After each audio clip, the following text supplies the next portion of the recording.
आदित्यनाथ को जान से मारने की धमकी देने वाले को मुंबई पुलिस ने गिरफ्तार कर लिया है। योगी को धमकी देने वाली एक महिला है जिसने सीएम को इस्तीफा देने को कहा था। धमकी भरे मैसेज में कहा गया था कि अगर यूपी के मुख्यमंत्री आदित्यनाथ 10 दिनों में इस्तीफा नहीं देते तो उन्हें एनसीपी नेता बाबा सिद्दीकी की तरह मार दिया जाएगा। उत्तर प्रदेश में योगी आदित्यनाथ सरकार बीते कुछ महीनों के दौरान रोजगार और सरकारी भर्तियों पर ज्यादा फोकस कर रही है। अब राज्य में संस्कृत विद्यालयों के अच्छे दिन आने वाले हैं। राज्य में राजकीय और आवासीय संस्कृत विद्यालय खोले जा रहे हैं, जबकि अलंकार योजना के तहत संचालित विद्यालयों को संवारने का क्रम भी जारी है। वहीं बीते दिनों ही सीएम योगी ने सभी मेधावियों के लिए छात्रवृत्ति दिए जाने की शुरुआत की है, जबकि सीएम ने बीते सप्ताह शिक्षकों के खाली पदों पर बहाली की घोषणा कर चुके हैं। महाकुंभ को लेकर तैयारियां तेज हो गई हैं। ऐसे में बता दें कि संगम नगरी प्रयागराज में 13 जनवरी से शुरू हो रहे महाकुंभ के लिए संत महात्माओं का औपचारिक तौर पर आगमन रविवार 3 नवंबर यानी आज से शुरू हो जाएगा। रविवार को सबसे पहले सन्यासियों के सबसे बड़े अखाड़े जूना और किन्नर अखाड़े के संतों का नगर प्रवेश शाही अंदाज में होगा। राज्यसभा में विपक्ष के उपनेता प्रमोद तिवारी ने केंद्र सरकार पर किसानों, युवाओं एवं राष्ट्रीय सुरक्षा के मुद्दे पर झूठ बोलने का आरोप लगाया है। उन्होंने प्रधानमंत्री नरेंद्र मोदी द्वारा कांग्रेस पर वादों को लेकर दिए गए बयान पर पलटवार करते हुए कहा कि कड़वी सच्चाई तो देश के सामने यह है कि सत्ता संभालने के बाद पीएम समेत भाजपाई मंत्रियों ने सिर्फ झूठ बोलने का रिकॉर्ड बनाया है।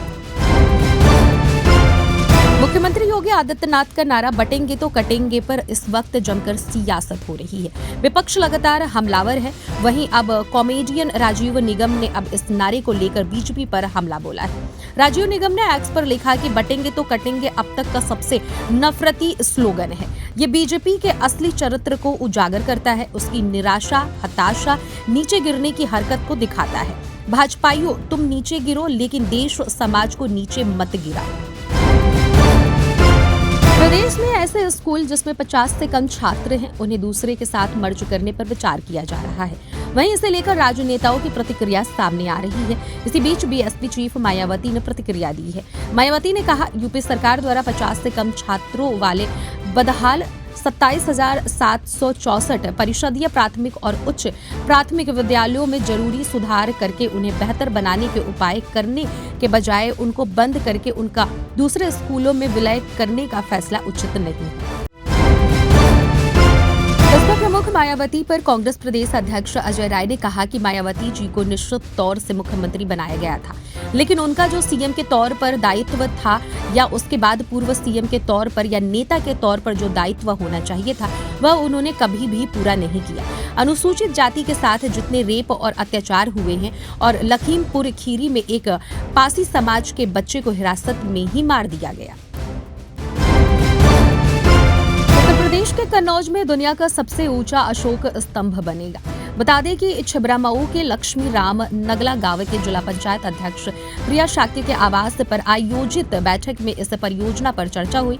बुद्ध विहार में लगभग 1 करोड़ की लागत से 101 फीट ऊंचा अशोक स्तंभ बनेगा। बैठक में महासमता बुद्ध विहार संकिसा के बिच्छू चेतस्तिक बोधि सम्राट अशोक चैरिटेबल ट्रस्ट के संरक्षक ओमकार शाक्य रहे।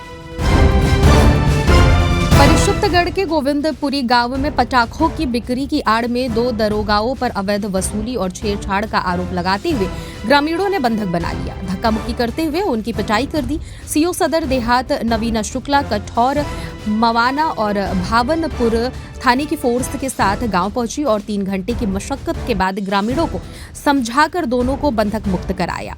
मेडिकल कराने से पहले दोनों दरोगा थाने से फरार हो गए। उत्तर प्रदेश के बस्ती में सरदार सेना के जिलाध्यक्ष विनय चौधरी और उपाध्यक्ष अखिलेश प्रजापति के नेतृत्व में संगठन के पदाधिकारियों कार्यकर्ताओं ने पुलिस अधीक्षक को संबोधित पत्र सीओ सिटी को देकर सरदार सेना के कार्यकर्ताओं को पटेल चौक के चौकी इंचार्ज द्वारा मारने पीटने अभद्र व्यवहार किए जाने के मामले में दोषी दरोगा के विरुद्ध विभागीय कार्रवाई कर न्याय दिलाने की मांग की गई।